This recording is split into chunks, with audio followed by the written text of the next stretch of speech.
Pourquoi as-tu appelé ce groupe de danse Haiva? Je voulais donner un nom et j'ai été voir les deux princesses, la princesse Teddy Imara et la princesse Tekao. Et je voulais leur demander de parrainer et d'être marraine de notre groupe et leur demander un nom. Alors, Tekao m'a répondu, autrefois, tu sais, Madeleine, que les femmes ne dansaient pas en groupe, elles dansaient seules, dans les tamaras, dans les brins comme on appelle aujourd'hui, mais pas en groupe. Seul un nombre de femmes dansaient en groupe. Elles étaient choisies spécialement, et pour leur beauté, et pour leur savoir-faire. Et c'était les harioï, les maîtres de tout, les maîtres de l'art, de la danse, qui leur donnaient des cours, et c'était très beau. Un peu de joie et on danse. Que voulez-vous? Ici, il y a beaucoup de bruit, le rythme des vagues battant le récif. Le rythme des vents, quand j'étais toute petite au Gambier, ce qu'on appelle pororo, qui frappe la vallée, les parois de la vallée, qui revient. Ça fait un rythme spécial imitant le tambour et naturellement les petites filles se balancent. Je crois fermement que la danse est née de là, de ce battement des vagues, du bruit des vents, le rythme de la nature. N'est-il pas le plus vrai? L'intégralité du sujet, vous le verrez très certainement avant les fêtes du Haïva, version 97, donc aux alentours du mois de juin, puisque j'ai cru entendre qu'il y avait un prix qui allait être décerné et qui s'appellera donc le prix Madeleine Moua. On va parler de la danse avec deux invités. Tout d'abord, Manouche. Bonsoir Manouche. Bonsoir Roby. Bertel, meilleur vœu. Elle va bien? Très bien, très Pleine bien. forme. Pleine forme. Et puis Eremoana Mamatoua, qui est le chef du groupe Toareva. Bonsoir, bonne année. Est-ce qu'il n'y a pas eu des dérives dans la danse depuis ces dernières années, depuis ces 10 dernières années, puisque les groupes ont inventé des chorégraphies qui sont parties très futuristes. Je prends par rapport à donc ce qu'a dit Madeleine, les mouvements sont basés sur le rythme du vent, etc. Et depuis 10 ans, on a vu tout et des fois n'importe quoi. Qu'est-ce que vous en pensez, vous? Manouche. Si n'importe quoi c'est nous, ça me gêne un peu, mais je dirais que ce que nous faisons, ce n'est pas n'importe quoi. Je veux dire, on a toujours une explication. Non, je pense qu'il y a une dimension artistique. Je veux dire, on est quand même quelque part des artistes. Donc il y a une part de création, il y a une part propre qu'on apporte. La base reste la même, je pense. Mais je crois que le combat, je crois qu'il faut plutôt arriver à déterminer ce qui est traditionnel. Et après dire, bon, à partir de maintenant, c'est moderne. Il faut aussi avoir le courage de dire, bon, ça, je l'ai créé. Et ne pas toujours revendiquer ce qu'on fait en prétendant qu'on le détient de nos parents ou de nos arrière-grands-parents. Mais dire, bon, c'est moi qui ai mis ça là. Et quel est ton avis à toi, Eremoana? Je pense que de toute façon, une culture, elle est vivante dans la mesure où elle évolue. Maintenant, peut-être qu'effectivement, il faut se poser la question qui est de savoir si nous ne sommes pas effectivement allés trop loin. Coco s'est posé cette question au précédent Heiva. Il a voulu, lui qui est allé, me semble-t-il en tout cas, le plus loin dans la création, se rend compte aujourd'hui que on est peut-être allé justement trop loin et qu'il faut peut-être revenir un peu plus à la tradition. Le tout est de savoir ce que c'est que la tradition. Dans notre spectacle, justement, on a été confronté à ce problème.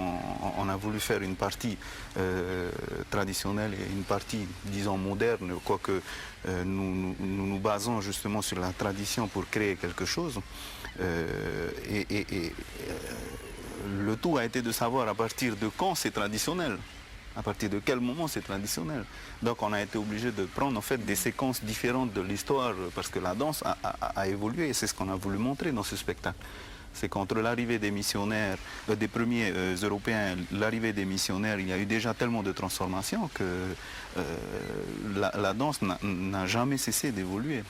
Alors quelqu'un qui ne le dira pas d'ailleurs en émission de télévision, quelqu'un de bien connu, qui m'a dit peut-être les dérives viennent-elles qu'après Madeleine, il y a eu beaucoup de ce que l'on appelle en Polynésie des mahou, qui étaient des chefs de groupe.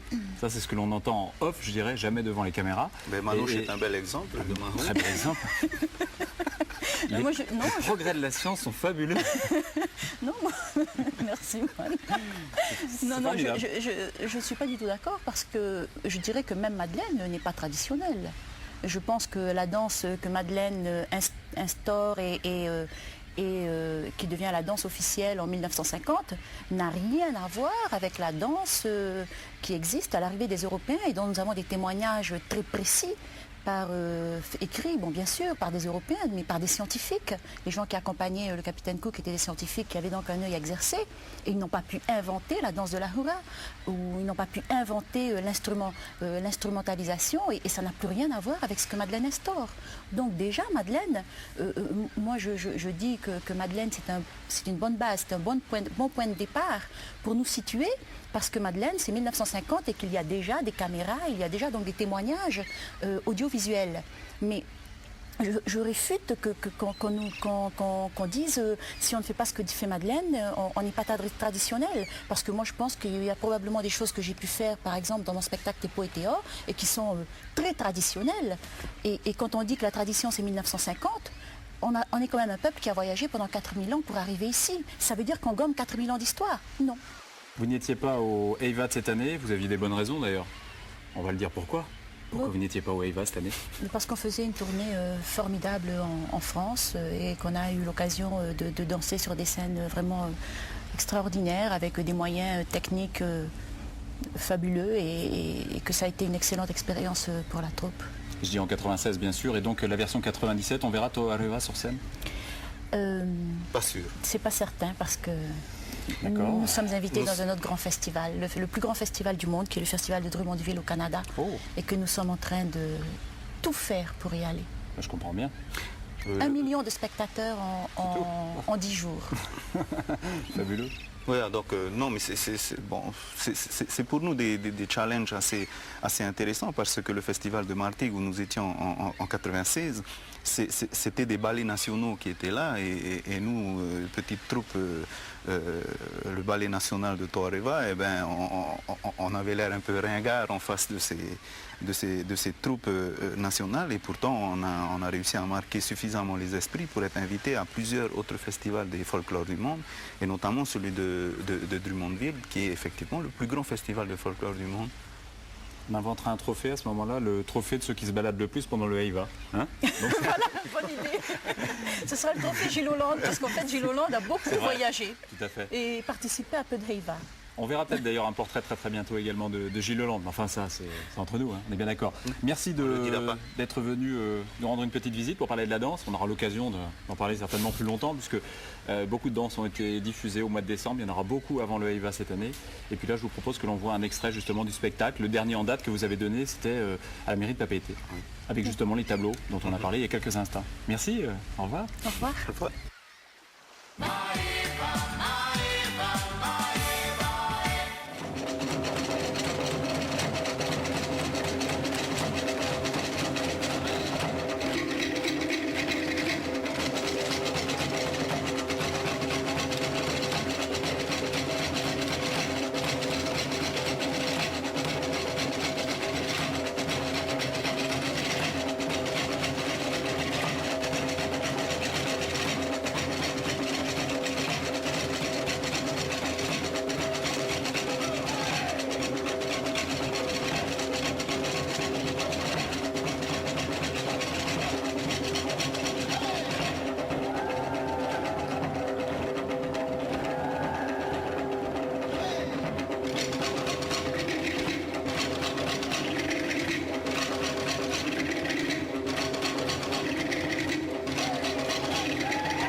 De la danse, on va passer au monde du cabaret. C'est un monde que l'on a découvert ici à Tahiti et Moorea particulièrement il y a à peu près 3-4 ans avec Gérald